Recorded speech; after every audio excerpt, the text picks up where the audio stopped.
આજે અમે અહીંયા એક જર્જરિત પુલની મુલાકાત લેવા આવ્યા છીએ. દોસ્તો, રોજ જાગીને એક બ્રિજ તૂટે છે.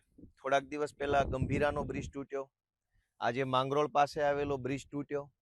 હજુ નવો બ્રિજ તૂટે અને લોકોને જીવહાનિ થાય કે માલ મિલકતની નુકસાન થાય એ પહેલા ભાજપના ભ્રષ્ટાચારી માનસિકતા ધરાવતા ચોર નેતાઓ જાગી જાય તો સારી વાત છે. હું અત્યારે અમારા મત વિસ્તારમાં છું, ભેસાણ તાલુકામાં છું. આ બાજુ બામણગઢ ગામ આવેલું છે, આ બાજુ રાણપુર ગામ આવેલું છે. બામણગઢથી રાણપુર એટલે કે જુનાગઢ તરફ જતા મેઇન રોડનો જે કનેક્ટિવિટીનો રોડ છે એમાં ઉબેણ નદી છે અને આ ઉબેણ નદી ઉપર આવેલો બ્રિજ છે. હું તમને બતાવું, આવો આગળ. ઉબેણ નદીનો બ્રિજ. હવે આ બ્રિજ પડે અને કોઈના જીવનું જોખમ થાય, કોઈનું મૃત્યુ થાય, કોઈનું વાહન તૂટી જાય એ પહેલા ભાજપની સરકાર જાગી જાય તો સારું છે.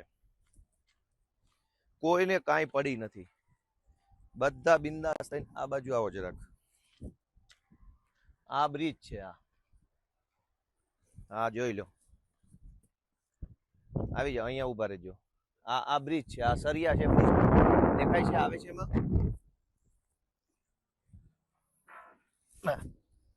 ક્યાં છો? આ બ્રિજ છે, આ બ્રિજ ના હરિયા છે.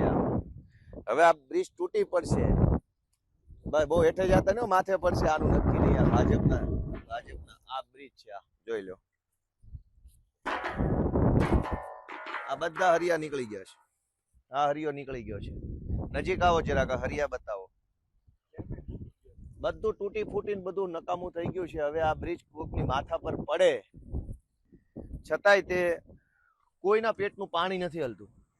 પછી જ્યારે બ્રિજ તૂટી જશે, ખરેખર 10-15 લોકો નીચે પડશે, દાખલા તરીકે એકાદી બે ગાડીઓ ફોર વ્હીલર પડશે, પછી કહે છે કે આ 10 ગાળા પૈકી એક ગાળો તૂટ્યો છે. હવે આ બ્રિજ તૂટવાની રાહ જોઈ રહ્યા હોય ભાજપ વાળા, એવું મને લાગે છે.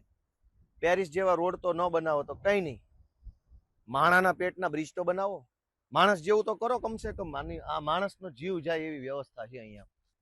ભાજપની સરકારમાં આત્મા જાગે, સરકારનો આત્મા જાગે, ભાજપના નેતાનો આત્મા જાગે, ભાજપના મંત્રીઓનો આત્મા જાગે એવી હું આશા રાખું છું. દર વખતે માણસ મરે, પરિવારનો માળો વિખાઈ જાય, લોકો હતપ્રભ થઈ જાય, લોકો આઘાતમાં સરી જાય, હોહા થઈ જાય, પછી જ જાગવાનું. 300 રૂપિયાના શાકમાં એક માખી આવે તો નથી હાલતું, પણ આપણે આખું જિંદગી, જો આપણી ઉપર બ્રિજ તૂટી પડે ને જિંદગી બરબાદ થઈ જાય એવા હલકી કક્ષાના બ્રિજો છે, હરિયા લબડે છે, તો જનતાને કોઈને કંઈ વાંધો નથી. આખા ગુજરાતમાં આવા અનેક બ્રિજ છે.